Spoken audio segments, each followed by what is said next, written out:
we have to put ourselves in a candidate's shoe and say, "Would we want to wait 2 weeks after an interview to see how it goes?" No. You have someone sitting on the edge of their chair wondering, like, did I do good? Did I do bad? Are they going to move forward? No matter what level of leadership you are, your team is important to you. You make and take the time for your team. And because those team members are getting the job done. They're doing what the company needs to thrive. So why wouldn't you want to pour into that?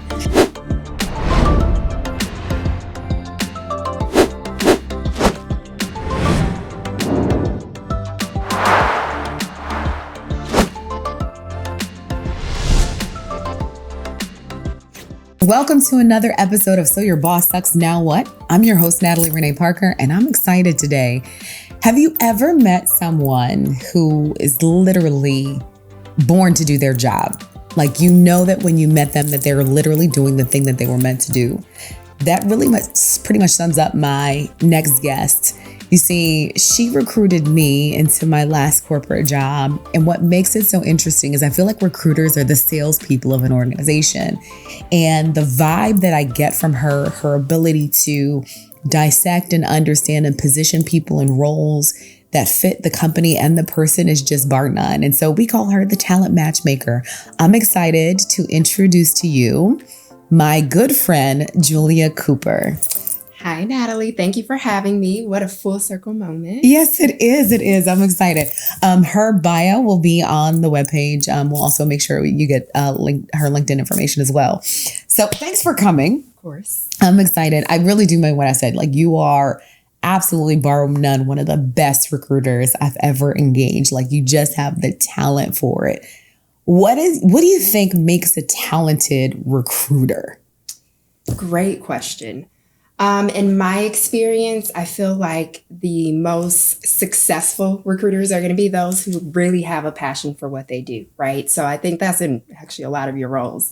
When you're working, if it's something that naturally comes to you, that's great. Because essentially a recruiter is salesperson selling you on an opportunity, and matching you to an opportunity that could be life-changing. So I look at it a little bit as a bigger picture, right? And I think the passionate recruiters look at it as a bigger picture. Not only are we helping an organization identify top talent, but vice versa, we're helping a candidate identify that next opportunity that could open many doors. Yeah. The thing that came to me as we were speaking to was not just the sales portion of the role, because you do sell, right? You're selling the company, but you were also really authentic, right? I found not only with me when you were recruiting me, but when you were recruiting my team, right? And hiring for me, you were authentic and telling people like, yeah, this is probably not the role for you if you're expecting X and you're expecting Y. And when I'm coaching leaders, when I'm coaching individuals, when I'm coaching companies, one of the things I say is that, especially now, I feel like authenticity is going to be the currency of this age, right? Before it was information, before it was all these other things, but I feel like authenticity is the thing, the differentiator that's going to help people have really good work experiences. Yes, absolutely. And so just to kind of piggyback off of that, one thing that I'm big on doing when I'm recruiting is I have to recruit for an organization I believe in. If I don't trust the organization, if I don't see the vision, if I don't know the vision, I can't sell the company, right? Because then essentially I'm making up the information. I don't feel comfortable making up things. So it's big for me to really pull back the different layers of the organization, understanding what the mission is, the values, where are we looking to be in 5 years? That makes it a lot easier to sell an opportunity as well as match a person to an opportunity, right? So when I'm asking a candidate, where do they see themselves in 5 years? Does it align with the organization? If it does, that's a match, right? And then another piece to it, the latter part, is understanding my hiring managers. What type of leaders are they? So then when I'm talking to a candidate, I'm seeing, is that a good match, right? Or I'm also too explaining to them what type of leadership they would be walking into. So it's not a shocker. And that typically ends up coming into place itself. Everything falls into place. You see how things align, or you just end up identifying that it's not a good match. I think that is really, really important. And I find it interesting one, the need to have a match because you want to have people be in roles that they like. Absolutely. Right. But also knowing when it's not a match, right? To say like, this is not the role for you. So Julie and I are going to talk about a gambit of things. We're going to talk about we're going to talk about the letters. So we've got letters here and I'm excited about the letters we're going to talk about later on. So stay tuned because you sent letters and we're going to read them. And Julie and I are going to wax poetic on what we think you should do.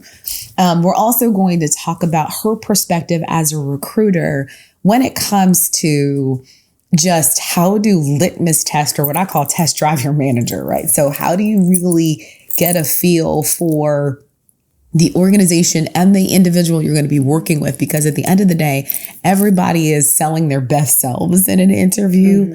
But what are some of the tips and tricks you can give us around like how to get the best out of that interview moment, especially if you're kind of in a sucky boss situation right now and you don't want to make the same mistake twice?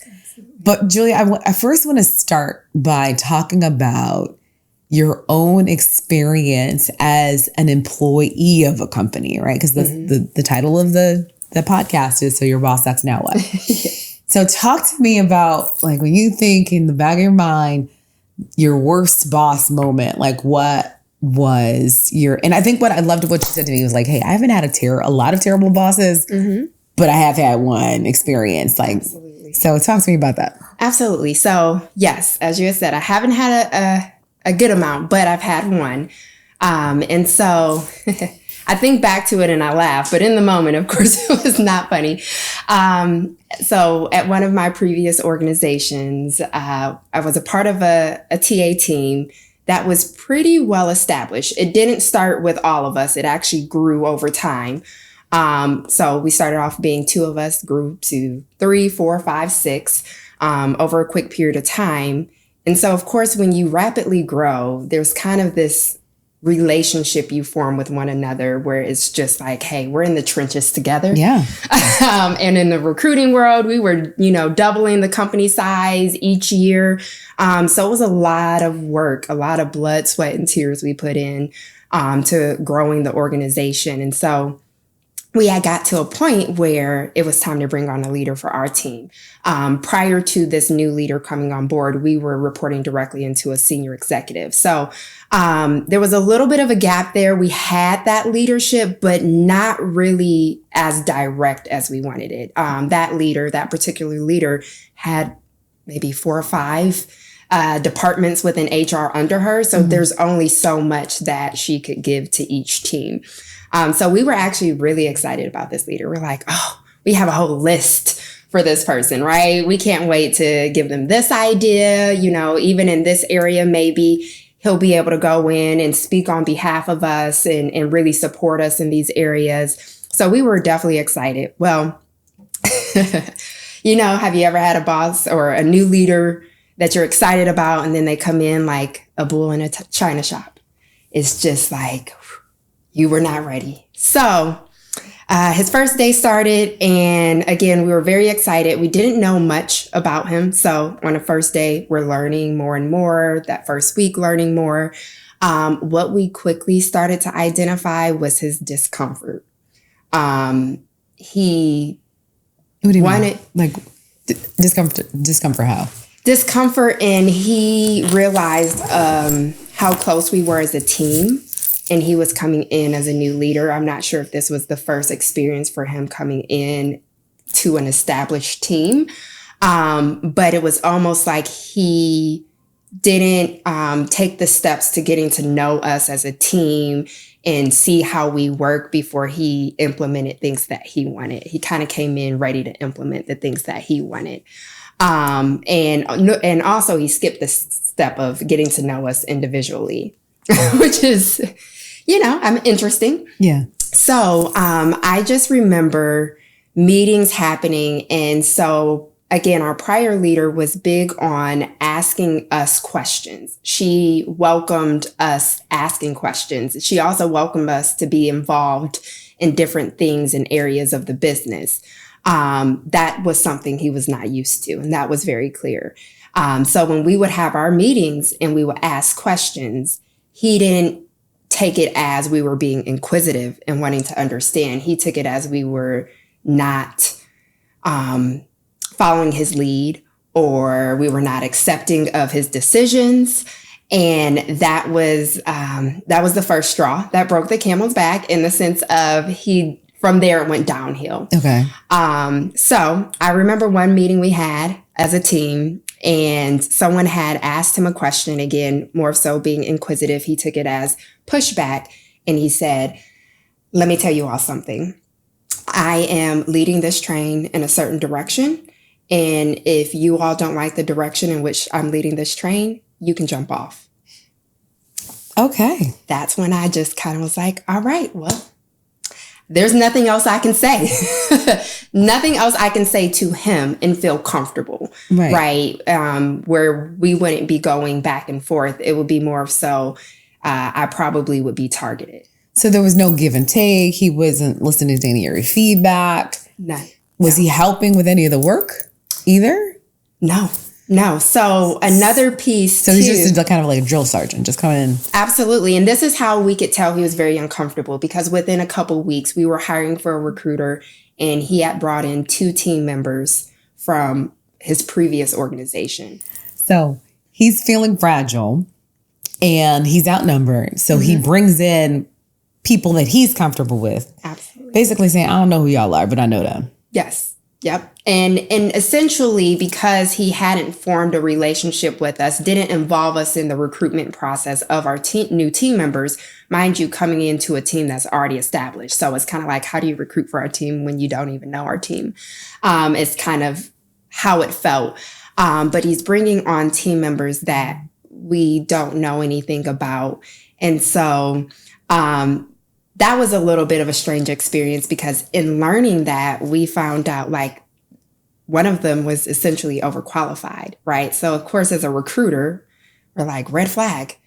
We're bringing someone in with managerial experience. Why would they want to just be a, talent acquisition recruiter? Not too long after, we learned that person had talked to our new leader about leadership opportunities, and he was on a path to leadership, which is bypassing other team members on the team who expressed, an interest in leadership and who had worked to get there. So that also created some other turmoil. It was just a lot of disconnect. It felt as though, he was bringing in people to then replace us. So I heard fragility. So fragility being like someone being insecure and fragile about a situation, right? So you've got that, his insecurity. It sounds like a bit of cronyism, right? You've got also being alienated because he's really not talking to you, and then him being an authoritarian. So what did you and the team, decide to do? Like, how did you even handle that? So I'm not sure if this would be the best advice in all scenarios. However, our team was very close to our previous leader, who was a senior executive, because we had, again, grown the organization. We had to work very closely with her. So a lot of us provided our feedback to her, right? Our initial feedback to her, the response was, let's give it some time. Let's see how things work out. We did do like a new leader integration kind of program or walkthrough with him. Even in that, it was still very much so focused on that leader. Did I facilitate that? You did. You did. I was like, that sounds vaguely familiar. Yep, you did. And the focus was on that leader. And we were still like, there is no desire to get to know us as a team. But we still fought through it. We were just like, and it's hard because you're virtual, right? This is smack dab in the middle of COVID. Absolutely. Yeah. Right. And you have pre-established relationships. So the thing I tell you all is, if you're in this situation, especially if you don't know the person, do what you can to try to have conversations that aren't work related at some point, to try to lessen their defenses. Would you agree with that? Absolutely, yes. Yeah, he still is a bit of a pill. And I would recommend trying to at least lessen the defenses of the other individual. But, sometimes it does require you skipping the leader you have going above their head to get the kind of attention you need to alleviate the pain that you have. Absolutely. And so, I think in my view of the situation, we had tried our hardest to give him as many chances or as much grace as possible, right? Because he came from another organization that was just set up completely different. And so there's a change there for him as well.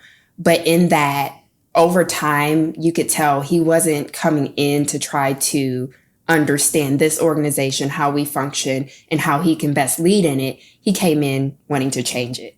And if we weren't in alignment with the changes he wanted, we could hop off, we could jump off. It's funny because it's twofold that I've seen where a leader like that will be told by the executives that hire him that they need a change. So you never know if they've been given an agenda that they're trying to plow to. But I think the biggest gap here, and if you're a new leader, I'd really recommend this, right? There's a book called The First 90 Days that talks about before you change anything, figure out what's there. And I know based on what's happening popularly, that may not be the course of action that everybody wants to do, but you got to figure out what you're breaking before you break it. Yes. Because you don't know how valuable it is before you break it. And so understanding what's happening in the organization, the kind of talent you have, the capability they have, the experience and the history that they have in the organization can really benefit you. And I found a lot of folks that come in often don't have enough curiosity and learning orientation to even ask those questions. Yeah. And that's funny you said that, because I never thought of it from that point of view, right? The direction that leader could have been given, which could have played into how they were navigating. But I think it's important, like you said, to come in and look at current state, right? Like, is it broken before I go in and fix it? Maybe there's some areas that are great, some areas that do need fixing. And the previous leader didn't understand that, right? They weren't in the weeds of things to be able to understand what is truly going on. And they didn't necessarily have that functional skill set either. Exactly. Right. Yes, very true. And so it was to the point where at the end of the day, I'm going to do my job. I just, I am OCD when it comes to my job. And we got bills to pay. Do your job. Yes. So I'm going to do my job. That did not affect my performance, but what it affected was my happiness coming to work. I was no longer excited to recruit for this company. I was no longer excited about my job. And it had nothing to do with my career growth. It had nothing to do with the relationships I had already formed. It had all to do with me being under a leader I was not aligned with, nor did I trust at this point. I'm like, is he trying to get rid of me if I say something wrong that I don't intentionally mean to say wrong? Am I going to be gone? Am I going to need to jump off the train? Or will he throw me? Exactly. I mean, and I think that, so what you've just described is the continuum of engagement and disengagement, because what happens is, like, you're gung-ho, you love your job, like, I'm here, I'm doing it. And then it's like, ooh, that's, I don't like that. But you're still trying. And it's like, ooh, and you keep ratcheting back. And what happens is many of us will start to conserve our energy for the foolishness, right? So it's like, okay, I'm going to do what I need to do, but I also have to put in my reserve tank some space and some shielding from the foolishness. And that actually takes away from productivity. And companies really, I find, don't do well with helping employees manage the energy that they have to take when dealing with bad leadership. And that literally is, for me, the slippery slope of disengagement. I think that's why 87% of people worldwide are on some continuum of disengagement. Like, that's the stat, you guys. 87% of people on the planet are in some way disengaged with their jobs. Wow. And so when you think about that, your story isn't atypical from a lot of us, where we're like, you know what? I'm not feeling this. I'm going to do what I need to do so I can get this check. But what I ain't finna do is deal with this foolishness. And so thank you for sharing that. I think that's something we need to continue to figure out, is how we show up our authentic selves, but also protect ourselves while we're trying to figure it out. Absolutely. So talk to me as a recruiter, because you've recruited thousands of people in your nearly a decade career. What are some of the crazy things you've seen on the management side when it comes to recruiting? Whew, when it comes to recruiting, what I've experienced is having to really coach my hiring managers. And mind you, I've worked with all levels of leadership when it comes to hiring, whether that's a manager to a chief executive, right? Or a C-suite. Mm-hmm. And so to be honest with you, you would be surprised. I feel like I manage up to my executives and C-suite more than I do to my, frontline managers. I'm not at all surprised. Yeah. I don't know if it's more so they have more hiring, opportunities. And so they're used to the space. They know how it goes. They're ready to go. I mean, it's just hard to get my, executives to make the time to recruit. And, it's hard because it's like you need the position. You have to make the time to recruit for it. Plus, don't you want your candidates to feel like you're engaged as a leader? That there is the first sign to how they're going to lead you, how involved they're going to be. Are they too busy to take the time to meet with you, to learn you, to understand where you want your career to go? If they're not giving that time in the interview process, will they give it throughout your career on their team? That's a good question to ask yourself. That's a whole nugget. I would have never, and think about it. I have folks that I know that are currently in executive searches right now. Mm-hmm. And they're talking about just how long the companies have taken to get back to them, mm-hmm. and the lead time. And like an executive search could anywhere go from, 3 months to 6 months in terms of the process and the multiple hiring and interview. I never thought about that, Julie, but that is a solid point. Like if they are taking too long, then they're probably mm-hmm. not excited and on fire. That's really, really a good point. Yes. Or they are just not making the time to make that a priority. I feel no matter what level of leadership you are, your team is important to you. You make and take the time for your team. And because those team members are getting the job done. They're doing what the company needs to thrive. So why wouldn't you want to pour into that? So it's really coaching them to have that mindset. Mm-hmm. We're all busy, but we can make time at the beginning or end of our day to be able to focus on our talent. Yeah.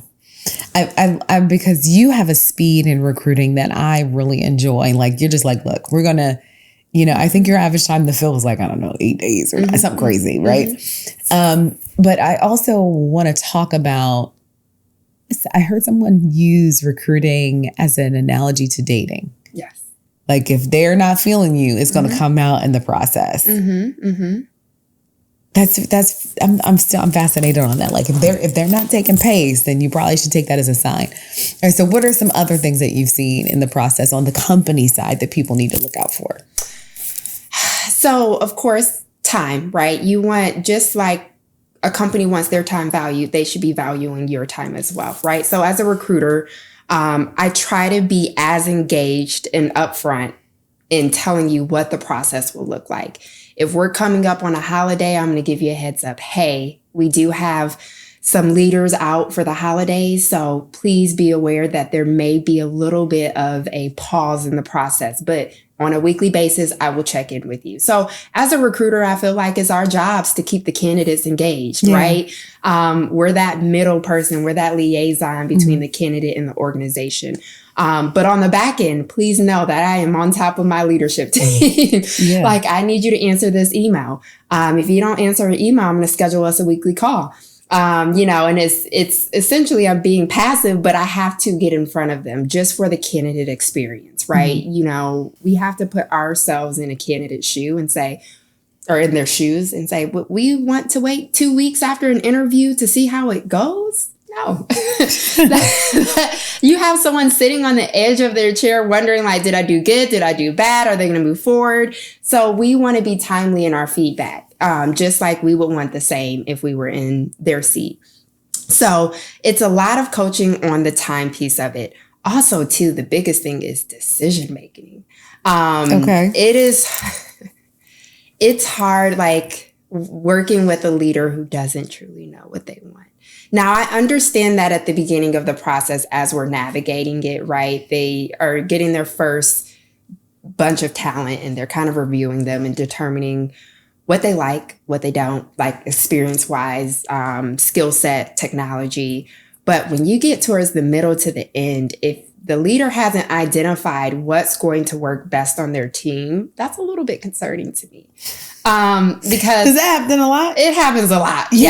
Yes. And that's why a recruiting process takes so long. That's why we have 6 interviews, because they can't make a decision. And I have to tell them, over 3 interviews, if it's not a VP level or higher, it's too many. So that's interesting you should say, because I've seen these trends coming out where candidates will say, like, how many interviews do I have to take? Mm-hmm. And if it's more than like 3, they're like, no, I'm good. Yeah. Nope. And I get it. Now, I'll explain if there's more interviews, because sometimes there's a role that's heavily involved in the business, right? And so leaders want the buy-in of their business stakeholders. Mm-hmm. So they may have you meet with some of the different areas of the business, but as a recruiter, how do we mitigate it being so many? Can we have it as a panel interview? Now, we don't want too many people in a panel, because then it's kind of like, whew, I got 5 people and just me. Mm-hmm. So you want it 2, 3. A panel and not a firing squad. Yes. That can be a little off-putting, right? And that can just put someone in a position where they don't feel as comfortable. Right. So you don't want too many people, but how do we keep it to 3, 4 interviews, right? Because this is time. Like, a lot of these candidates are working. Yeah. So they're taking time from their current job to interview for this job. So we can't expect them to do 6, 7 interviews and you're still on the fence. Yeah, it's frustrating and it's a waste of time. So be thoughtful about how many interviews you have to do, especially, and feel out the manager. So let's talk about this. So I want to talk about how people can test drive their manager. But before we do, let's talk about this concept of ghosting. Because I've seen, I've had companies ghost me, right? I haven't had many, because I didn't have to do a lot of interviewing for my career, but I've had companies ghost me where they just like go silent. But there's also a thing, candidates will ghost recruiters. Yes. And what's now on the rise is people ghosting their first day of work. Yeah. Ooh, that as a recruiter, oh my gosh, you guys send us into a heart attack when you don't show up on your first day, because our hiring managers are looking at us like, what happened? Where's our candidate? Yeah. So that is, I haven't had that happen to me. Have I had that? No, I haven't had that happen to me. Now, I've had someone on board and then leave within the first week. And that only happened once, as far as because they thought as though they were going to change the role from being in office to remote. Even though that expectation was set clear. Yeah. But as far as ghosting on the first day, that has happened more frequently than it has in the past. But as recruiters, what we have to do, and it can be time consuming, is stay engaged with our talent. Yeah. After accept the offer letter. After accepting the offer letter, and so in my current process, we have a recruiting coordinator. She's typically the one that is connecting with the candidate, pre-employment checks. Here's your first day onboarding task. Welcome to your first day, email. And so she is actively engaged. I have a report built with her that if someone does not respond to your emails, let me know. If it is one of my positions that is a hard to fill or, maybe executive level position, I'm also going to be very engaged throughout that process. I can't be as engaged with everyone like that, just because I try to be very engaged with my candidates through the interview process, that we have a recruiting coordinator that jumps in and helps us there, right? But if there's someone that you have any bit of potential hesitation towards, you should definitely, as the recruiter, be actively engaged with them throughout their onboarding process. I'll even coach my managers like, hey, it's not a bad thing to connect to your candidate. You can reach out to them and say, hey, I'm very excited for you to join. Typically, when a candidate interviews with a strong leader, they will start. I can 9 times out of 10 guarantee you certain managers I work with, they're always going to have their candidates start and be very happy. Because they give you the warm and fuzzies, right? Absolutely. I want to know from you all, have you ever accepted a job and just didn't show up? Like, I want to know why? Like, what was the situation? What were the flags for you? Because I'm really curious. Like, there's a ton of research of people from Fortune to Harvard Business Review. So I think Fast Company even had an article on folks just ghosting the first day of work. And like, with the job market being what it is and there's more demand than supply, like I'm confused. I need to know. Like, I need to know. What are y'all doing out here where you just not showing up to the first day of work? Please let me know so we can help mitigate that. Is it? I'm wondering if is there? Do you have like multiple offers? Are you playing chicken where you're like, ooh, who comes in first with the highest bid? Are you using the one offer to up the second offer? I want to know, have you ever ghosted a first day of work?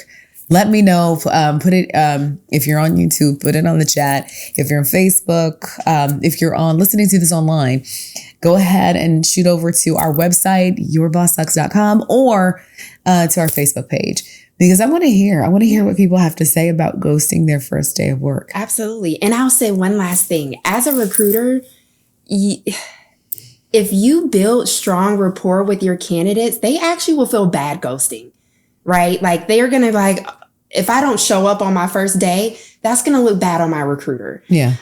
So if you build that rapport and just that comfortability with your candidates, they'll tell you. Yeah.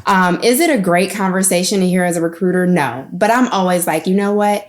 I want you to make the best decision for yourself and your career. And I would rather you make this decision before we've invested the time and the money to onboard you than you to come on board and then a week or 90 days later be gone. So I do appreciate the transparency, but the ghosting piece, I think if we as recruiters are establishing that rapport, that open dialogue with our candidates, that will help mitigate them just not showing up. I think they are nervous that too, they try to say, hey, I accepted another offer or I'm no longer interested. The recruiter might try to talk them into it. Yeah, that's interesting. So let's talk about the flip side. Let's talk about when someone's trying to find a boss that doesn't suck in the recruiting process. What are some of the things that they should be looking for or asking to test drive their manager to see if they're worth their salt?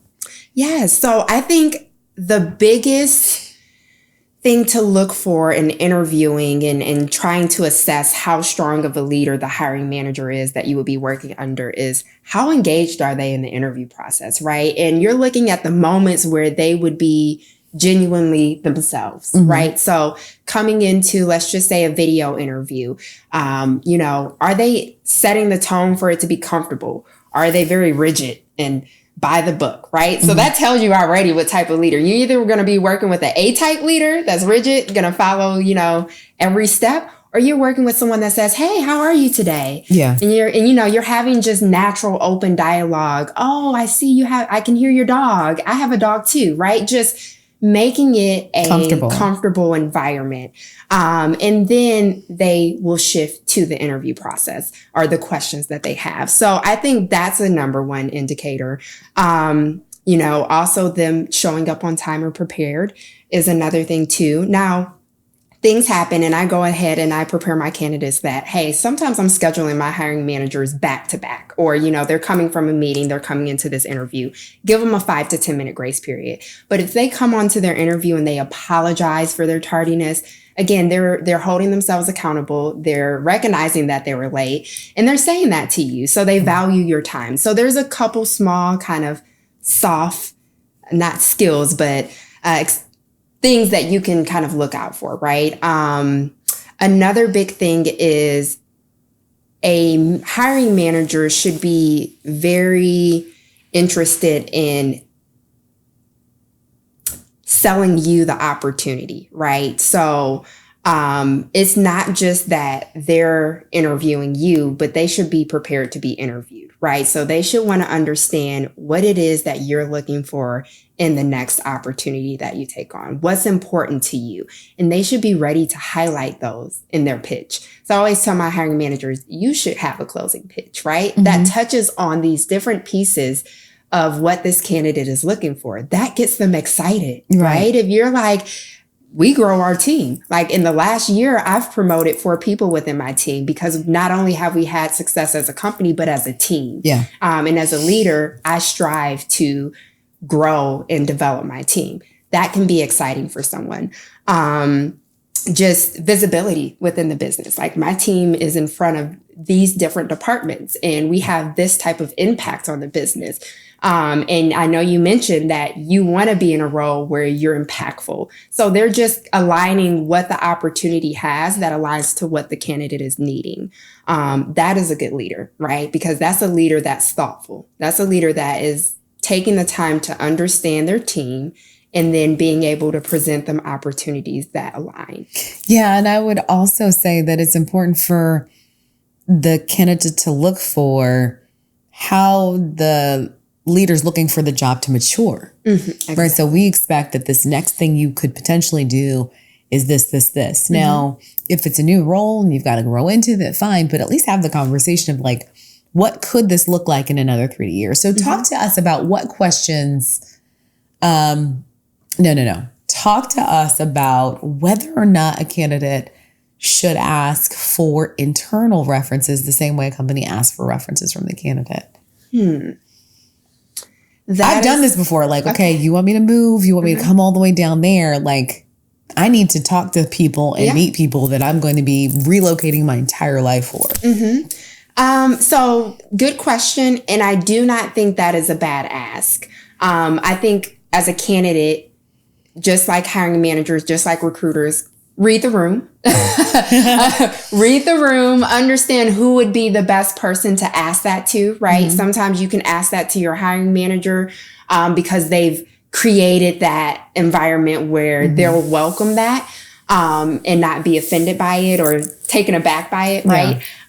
Sometimes it's your recruiter you're asking that, right? Because again, I strive to build a rapport with my candidate that they should be comfortable to ask me what they need. And then I can go back and make it happen.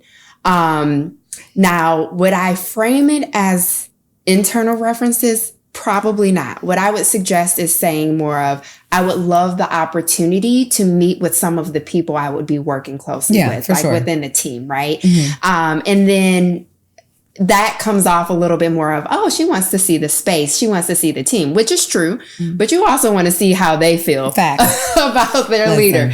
And you can tell by energy. You can tell by excitement. You can tell a lot by interviewing with someone. Like if this is something they enjoy doing, if this is something they're like, I'm doing it because I have to. Or, it's just, I think it is a good way to approach it is probably asking if you could do a panel interview with the team at some point, especially if you know you're a finalist candidate. Yeah. So it's interesting. I had an experience where, they were like, hey, we want you to move. And I'm like, yeah, I've met all of the people at the headquarters, but I haven't met the people where I'm going to live. And so I asked for that. And it was funny because it was actually kind of raw. Like I got some really good feedback. At one point, one of the ladies was like, get out, right? She was like, I think about it now. She's probably right. I lasted a long time though. But that was her perspective. And it was really sobering because it was a balance between the picture I was being painted from the recruiter and the leadership team and people who were on the ground. And so I love the balance of that. So I would strongly suggest if you have the space, if you read the room and you know who to ask, if you have the opportunity, do your homework and see who you can talk to internally to get the feels as to what's going on with both the leadership as well as the environment. Absolutely. Another good way to do that as well, if you're local to an office, asking if you can come visit the office or do one of your interviews in person. That allows for you also to get a feel of the culture of that office space, especially if you're going to be working in it. I feel like if you're going to be working in an office space at some point in time, you should want to visit that office because you could go into that office and cut the tension with a knife. Who wants to work in an office space like that? No. Or you can go into an office space that's empty. I've had with my current organization, one of our office spaces is not that occupied. And some people like that, right? Some people like to be in a space that's not loud and a lot of movement. They can focus. But some people need people around, right? And so that could be hard for them to go in daily or on a hybrid schedule. And it's like, but it's dead in here. And now they're like, I could be at home, right? And then that creates just unhappiness in their role. Yeah.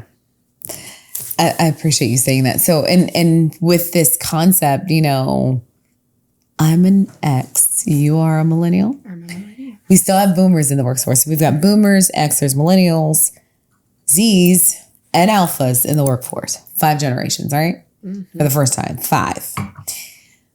Culturally, there's so much going on, right? Because we've got this tension of like, work from home, don't work from home. Everybody's got these RTOs, return to work orders. We're seeing this across, and I'm sure you can appreciate as a recruiter, like everyone's like, well, I do want to work from home, and some roles are okay. Mm-hmm. Some roles are not. I want to read this next letter because somebody sent us a letter. All right, so it's letter time. This letter's from Derek. He's an IT analyst from Denver, Colorado. Thanks, Derek, for the letter. Dear So Your Boss Sucks, I'm losing my mind. Our company can't decide what it wants to do with remote work. Our 1 week, we're allowed to work from home. The next week, we're forced back into the office with little notice. My boss just sent me an email saying, we value flexibility, but also collaboration, which means absolutely nothing. It's frustrating because I planned childcare with my wife around remote work, and now I'm scrambling every other week. Some of my coworkers live out of state and relocated, and we were first told we could be remote. Now they're expected to fly in at their own expense and just sit in the office and take Zoom calls all day. I'd be fine with a clear policy, but this flip-flopping is exhausting. How do I get leadership to pick a lane? Help, whiplashed worker. So this is a hot topic. I'm going to let Julia talk first. What would you say? Whew, that is a hot topic because there's no consistency there. There's no trust in what is it that they want, right? I would say in that scenario, if it impacts your personal life, right, and you've made the changes to try to adapt, but they keep changing, it may be good to put your fillers out there. Put your fillers out there, see what other opportunities are there that are consistent. But that is a true kind of lesson in when you are in the recruitment process, understanding how clear they are on hybrid, remote, and in-office work, right? Do they say it with confidence, or are they saying like, right now we're 3 days in office, 2 days remote, but that could change? That's telling you inconsistency is there, right? Yeah, and I'd also say it largely depends on the manager. I'm also finding like that too. So I grew up until I would say 2000. When did this go? 2020. So I'd say up until 2015, 2016, I was working in office every day. Mm-hmm. With the exception of like I'd take a Friday and work from home. It was like infrequent in most of the companies I worked for. And I've worked in defense, transportation, forestry, finance, right? But the last roles that I had were fine with being remote for a good, decent amount of time. Mm-hmm. But it's an interesting tension now. Companies are feeling pressure, one, because they're paying for these buildings. Yes. And ain't nobody in them. Mm-hmm. And there's an assumption that people aren't working. Yes. Yeah. Which I find fascinating. And you're right, but I feel like that also is your leader's ability to make the business understand that your team can still perform from a remote environment, right? So I've been in positions where same role, but I have to be in office, but let's just say Ashley across the hall doesn't have to be. And I, for the life of me, cannot understand why I have to be in office and she doesn't, right? And it was to the point where it's like, I'm performing.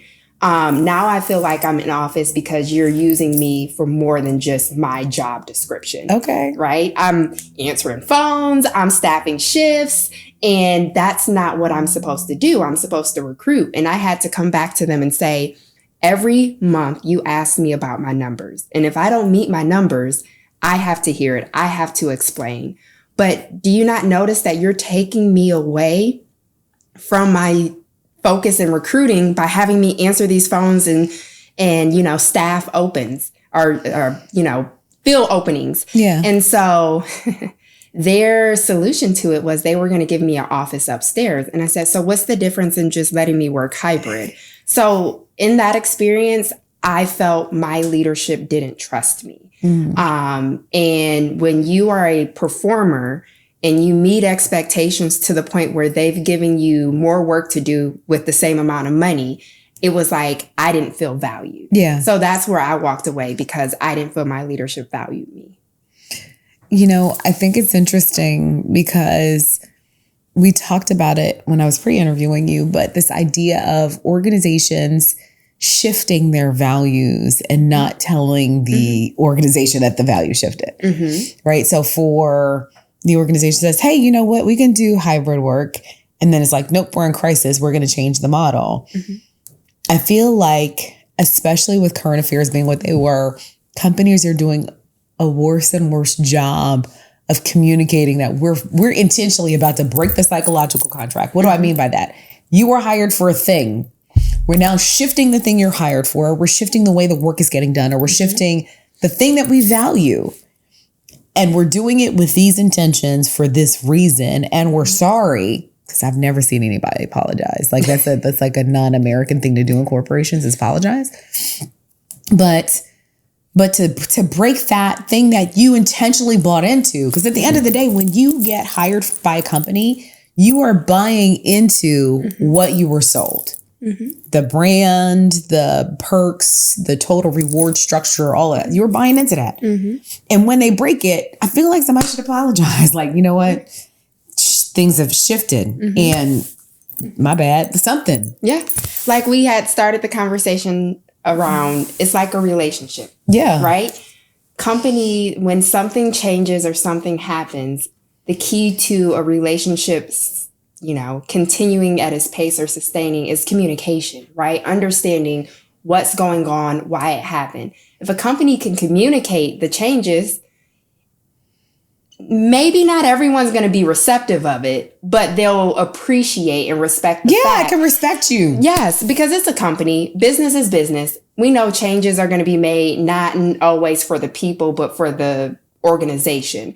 But it's about communicating that, being forward about it, instead of just having it happen. And then you're going to put the manager as the front person to let the team know, and he has little to no information about it. He's just like, hey, you got to go back into the office. Another big tip in interviewing is, if you want to feel as comfortable as possible knowing that, hey, I signed up for a remote opportunity and I want to stay remote, make sure your manager is remote. That's a good kind of, because say more. 9 times out of 10, if your manager, if your leadership team is remote, the chances of them bringing a team back into an office with no leadership local is very, very slim. Okay. Now, I'm not saying it doesn't happen or it can't, or they can't give your leadership team an ultimatum and then they decide no, but it's very rare. Yeah. So it's different when your leadership team is local to an office and you're remote. Then there's a chance, if they do make that change and that shift, that they may say, hey, we need people local here. Yeah. So that's a good kind of tip I go by. And I've heard candidates ask that. They asked me before, like, is the team remote? Is my leadership team remote? Okay. Okay. I like it. All right. So this letter's from Jordan, and this one talks about culture and boundaries. This fits well into the theme that we've been talking about. He says, so your boss sucks. I need help ASAP because my boss is straight up wilding out. She has zero chill when it comes to work-life balance, and I swear she thinks we're on call 24/7 like ER doctors or something. Last Saturday, I was out with my family, vibing, enjoying some actual time off. Then ding, I got a text from her at 9 p.m. asking for an update on a client. Mind you, I had already sent her an email about it earlier. I ignored it because, it's Saturday night. 5 minutes later, she calls and I don't pick up the phone. Then she calls again. Still don't answer because, hello, boundaries. So what does she do? She sends a team-wide email basically shading me for not being responsive. Like, I get sales is a grind, but do I really need to be on every second of my life to prove that I care about my job? I feel like I can't relax without my phone being glued to the hip in case she hits me up. I've tried dropping hints about needing personal time, but she hits me with, it's the nature of sales. Bruh, no. That's the nature of a toxic hustle culture. At what point do I get to push back without getting labeled lazy or uncommitted? How do I get her to realize that my life doesn't revolve around replying to her texts at all hours? Thanks, chained to my phone and losing my mind. So, what do you think? I think you get her to realize that by not responding, right? So again, that's setting the boundary of you can, be available if you want to, but just be cautious of when you open up that door of communication, your leader may not know when to stop. So if you want to have your work-life balance, your personal time on the weekend, don't be responsive.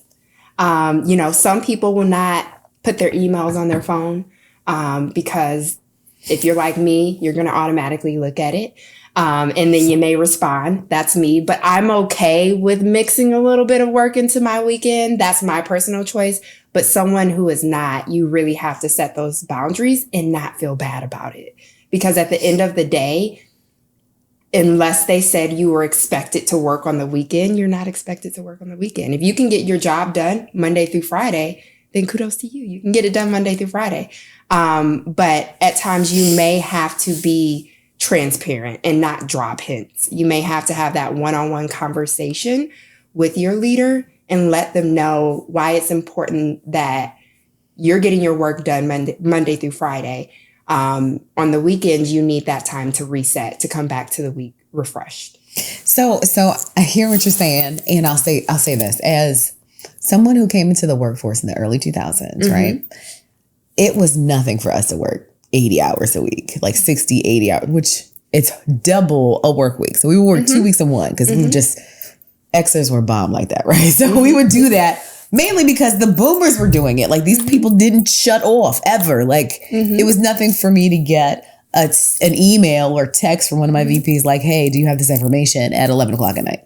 And many of us, shout out to all of my people who know what I'm talking about, would sleep with our phones right next to our beds because we were expecting messages. It was just the nature of some of the work. And if you work for some of the bigger companies that are like some of these consulting firms, what have you, the pace is what it is and they go, right? I think, 20 plus years later, the pendulum's shifted a little bit. But I first asked Jordan, like, what culture did you walk into? Like, what else is everybody doing? And if they're doing it and you're not, you are the odd man out and you signed up for something that you didn't realize and you've got to reconcile with that. The second thing I would say, there's nothing wrong with you setting boundaries as long as they're clear boundaries. People don't know what you have in your head. So use dropping subtle hints for someone who's probably a boomer, an Xer, or just somebody who's really hard up trying to get up their next promotion. They're not feeling you. You have to be really specific. What I would recommend is asking questions to your leader. So let's just say your leader's name is Pam. Hey, Pam, I've noticed that every Saturday I'm getting messages from you and it's my value system not to work on Saturday. Can you tell me what's going on? And let her explain what her intention is. Leave it to her. But tell her, like, it's my practice, it's my religion. I don't care what you say, but say, I'm not going to work on Saturday. So what do you need from me and how do we make sure you get it before you have a fire drill that I'm not ready to answer to? Because sometimes people's behavior, their erratic behavior is their own lack of time management. And it's okay to say, like, listen, an emergency on your part does not constitute an emergency on mine, right? Or poor planning on your part does not constitute an emergency on mine. And it's nothing wrong with saying that. And I think it's important to ask her intention first and let her know that you want to understand what her need is so that you can also fit it into the fact that you're not going to work on the weekends or past, 5, 6 o'clock, whatever that is.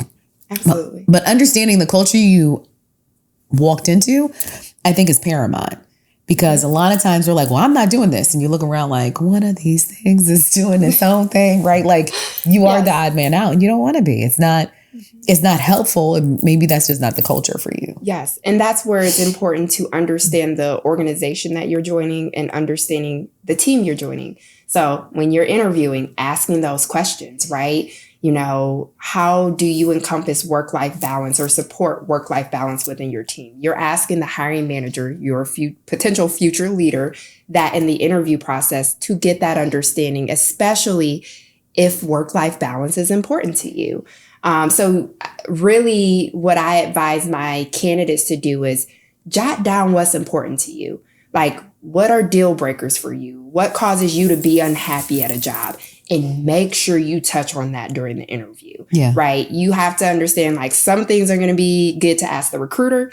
Some things are going to be good to ask a hiring manager, and some things may be good to ask like a panel interview, which may be business partners you work with or other team members. But you want to make sure you understand what type of environment you're walking into. Because like you said, if the rest of the team is working 50, 60 hours, yes, you're going to look like the oddball out setting boundaries, saying you don't work on Saturday. You know, kind of look like a prima donna. And I'll say this, I'll put my HR hat on. Jordan, what's your work look like? Are you a good performer? Are you a quality performer? Are you behind? Because if you're behind, you probably need to go ahead and answer that Saturday email. I find it interesting that sometimes poor performers are usually like, well, I'm not doing that, but you kind of need to catch up, right? So Jordan, I'm sure you're a great performer, but if you're not, ask around, ask some of the people around you, like, hey, listen, look at my work package. Like, am I delivering? You need to be really honest about that. The other thing I'll say is that it's probably not likely for you to expect a promotion just doing what you're asked. I'm going to say that again for the people of that. Don't expect a promotion just for doing your job. Many of us who have been on the corporate ladder on various stages know that if you want that next job, it's both positioning yourself with the right allies and network, but the better half is doing more than you're asked. And that's what most companies expect. And so if you're really looking to grow in your career, more often than not, that other duties as assigned box is actually quite big and quite large, and it's going to cost some nights and some weekends, some blood, sweat, and tears in order for you to get that next level up. Absolutely. Facts. Yes. And honestly, setting that tone, right, with your leader, you guys should be having conversations on, where you want your career to go. I know there's individuals in my team that they just want to do their job and go home. Leave me alone. And so, no, they're not going to do the extra work, right? They want to do what is asked of them and then clock out. And that's okay. You need those team members on the team because there's not going to be enough promotional opportunities for everybody, right? But if you're someone that wants to grow, it is going to take, that extra work of showing that you can do it and setting that tone. All right. So if you ever have a chance to talk to a professional, you've got to ask them like what their top questions are. And so we're going to ask Julia, the talent matchmaker, what her top 5 questions a candidate should ask a manager to make sure they're not a leader that sucks. Love this question. So I did jot down 5 questions that will be helpful. First one would be, how do you describe your leadership style? So it's important to ask this to your hiring manager, potential leader, because you want to understand how they describe themselves. Are they a people leader? Are they hands-on, but not a micromanager? We want to understand what style they lead their team in and if that fits your style. So 2, what do you do to keep your team motivated, especially during challenging times? That one's a good one. Reason for this, we want to understand during high stressful times, maybe, critical periods of the year, strict deadlines, how do they lead their team? How do they guide their team during these challenging times and keep them motivated? That's really important. Question number 3, how do you set goals with your team and how do you measure success? It's another big one. I would say a lot of the positions I recruit for are typically on the corporate side. So there's some sort of bonus aligned to the position that are typically in alignment to performance. So you want to understand, how do they determine your success within your role? What are they using KPIs? Are there certain criteria that you have to meet? You want to understand, how do they measure success in your role? Question number 4, how do you onboard new team members to set them up for success? So this is important, right? So a lot of candidates might ask, what does onboarding look within the first 30 to 60 days? Honestly, a leader who has this mapped out is a leader who has prepared for this person to come on board and wants to set them up for success. So if they're able to confidently answer how they're going to set you up for success, they're ready for you. And that typically highlights a strong leader. And then last but not least, what is the most important leadership lesson you've learned in your career? This question allows and kind of opens up the floor for a leader to be very authentic. They can share opportunities where they've had to hold themselves accountable as leaders, but you really can understand what type of leader they are if they can tell you how they've taken lessons and have learned from it. So these would be, I would say, 5 questions that will allow for you to dive a little bit deeper into what type of leader you're interviewing with. Julia, I've really enjoyed our time together. I think it's been a fabulous conversation. So many nuggets from this conversation. I think one from understanding your culture to the 5 questions that you should ask when you're looking for your manager. Just so many nuggets. I'd be interested. If you have nuggets from this session, please drop them in the comments or shout them out on our Facebook page. Any final thoughts you want to share with the So Your Boss Sucks community? Yes. Some final thoughts I would love to share is when you are in the search for your next opportunity, whether that's passive search or you're actively searching, don't be afraid to ask questions. Don't be afraid to interview the opportunity like they are interviewing you. This is going to be potentially a pivotal moment in your career. So you want to make sure that you understand the full picture. You understand what type of leadership you're going into. I know my sister once said, sometimes you can hop from one frying pan to the next. So that's the thing you don't want to do. You don't want to leave a toxic environment for another toxic environment. That's a little bit backwards. So just make sure that you are confident in yourself and your skill sets to understand that an organization should also be selling you on the opportunity to join them. So always ask questions. I like that because a lot of times organizations, especially if they have a big brand name, try to make it feel like you should be grateful to work for them, not that they're gaining an asset because they're getting you. And so operating with that level of confidence also, I think, puts you in the leg up. Absolutely. And a strong leader will know that too. Absolutely. Well, listen, this concludes our episode of So Your Boss Sucks. Now what? Thanks again to Julia Cooper, the talent matchmaker. You've been an excellent guest, and we're excited to see you hopefully one more time. We'll figure out that out. Yes, we'll love to. That's it for today. I'm excited about what's going on. This entire season is all about HR. I've brought in some of my good friends to tell you how to navigate your sucky boss situations so you can go from suck to success. I'm excited about what's happening. Don't forget to like, share, and subscribe. And remember, don't let your boss suck the life out of you. Today's episode is brought to you by Natalie Parker Enterprises, where we shape the future and unlock potential by helping organizations and people work together to do good work. Find out more at thenatalieparker.com. Or if you'd like to be a sponsor, email us at info@thenatalieparker.com.